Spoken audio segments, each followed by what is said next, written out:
The dawn spilled over the prairie like liquid gold, sliding through the cracks of Ishta's small wooden home, illuminating dust motes that danced like tiny specters in the morning light. Her hands, calloused and raw from endless toil, moved with mechanical precision, scrubbing the worn floorboards, preparing a meager breakfast for a household that measured her worth only in labor. Her stomach grumbled faintly, but she ignored it. Hunger was a companion as constant as grief, and grief demanded silence. Outside, the wind carried the scent of dew-soaked grass and the distant smoke of a neighbor's hearth, but inside, the air was thick with the weight of judgment.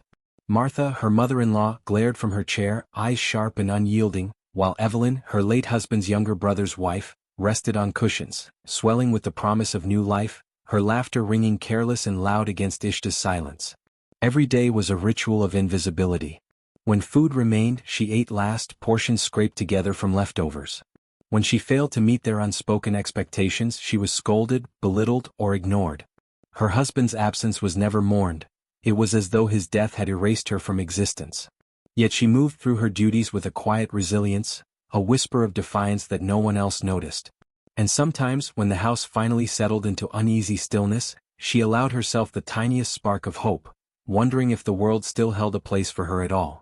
But the question lingered unanswered, like the wind slipping through the gaps in the walls. It was on one such morning as she fetched water from the well, that Dakota appeared. His horse pawed the earth impatiently, nostrils flaring as he guided it toward the trough near her home. He was tall and broad-shouldered, dust from the trail clinging to the worn leather of his coat, eyes the pale, steady blue of distant skies. For a moment, he simply observed, his gaze tracing the lines of exhaustion etched across Ishta's face, the way her hands trembled with fatigue yet never faltered. Something in him constricted, a deep, unfamiliar tightness that left him silent but watching. A small impulse, like the flicker of a flame, told him he could not pass by.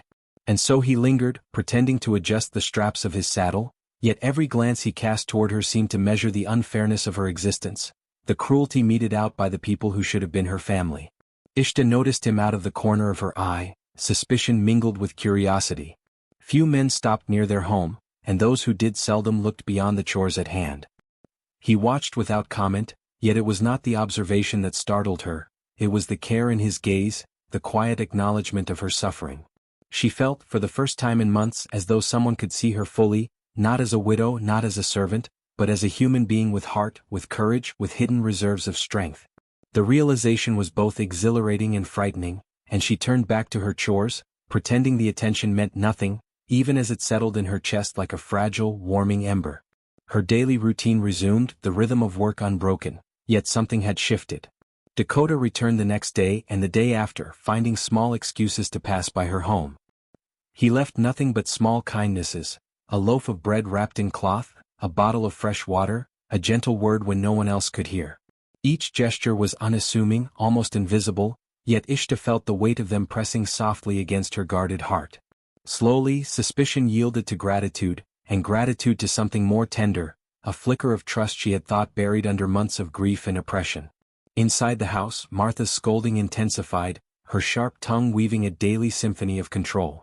Evelyn's laughter continued, unconcerned with the world beyond her comfort. Ishtar endured it all with the quiet dignity of someone who had no choice but to survive, her heart hollowed by the weight of expectation, yet secretly alive to the small kindnesses that marked Dakota's passage. And he, for his part, bore witness to every indignity, each one etching a deeper resolve into his frame. It was not just compassion that drove him forward, it was an unspoken promise, forged in the silent recognition of her resilience, that he would not stand by while she suffered. The day came when his patience could stretch no further. The sun was low, gilding the horizon in shades of fire and shadow, and Ishta moved with weary precision, carrying a basket of freshly washed clothes across the yard. Martha barked orders, demanding swifter action, while Evelyn's voice floated from the kitchen, rich with amusement at her sister-in-law's labor. Dakota dismounted without ceremony, his boots crunching against the hard earth, and for a moment, the world seemed to still around him. He walked slowly toward her, gaze steady, carrying no weapon, only a quiet certainty.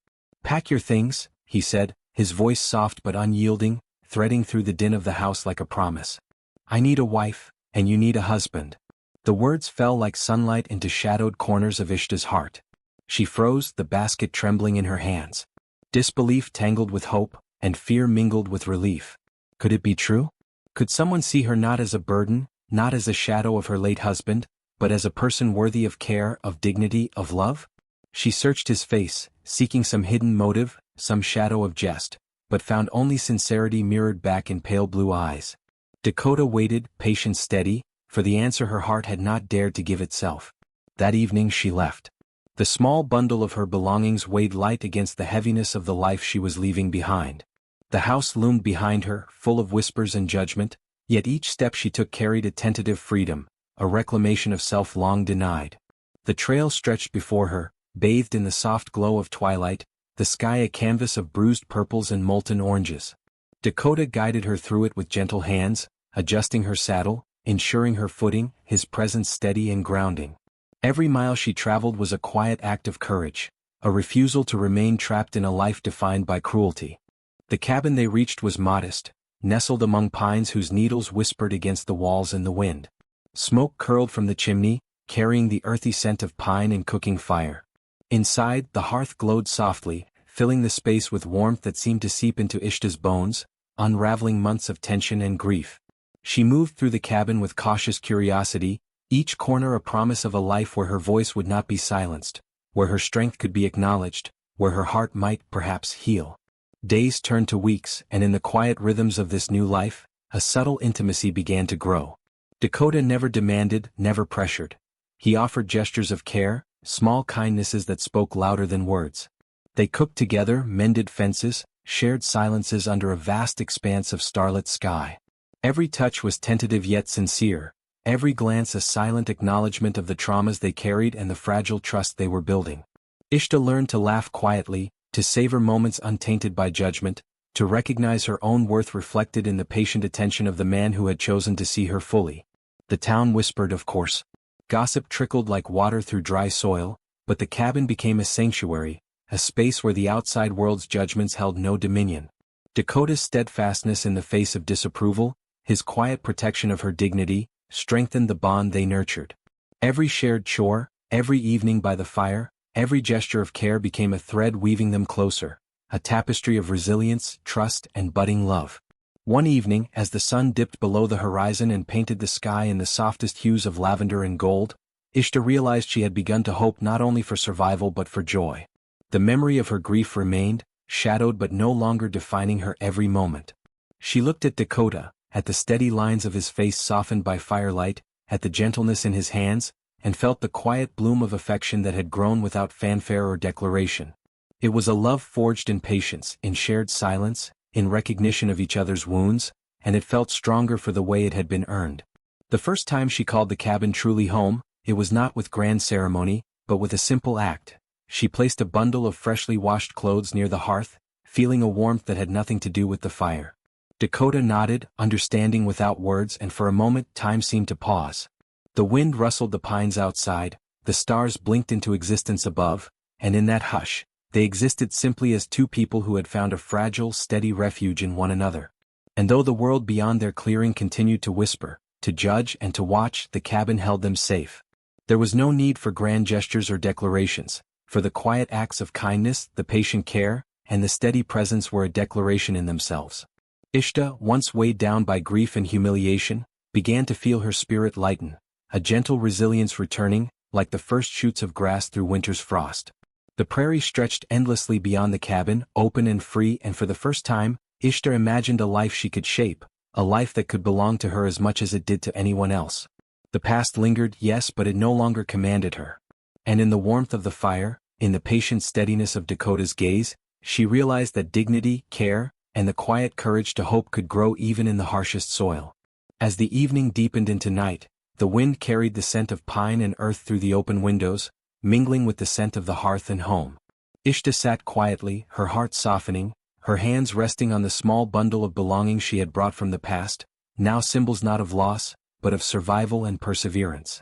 She met Dakota's gaze, and in that shared silence, they acknowledged the unspoken promise that had brought them here, that even after suffering, even after grief, there could be a home built on respect, trust, and gentle love. And though the stars blinked silently overhead, the prairie stretching into darkness, there was a quiet certainty in that room. Sometimes a hand reaches out in silence and it is enough to carry someone home.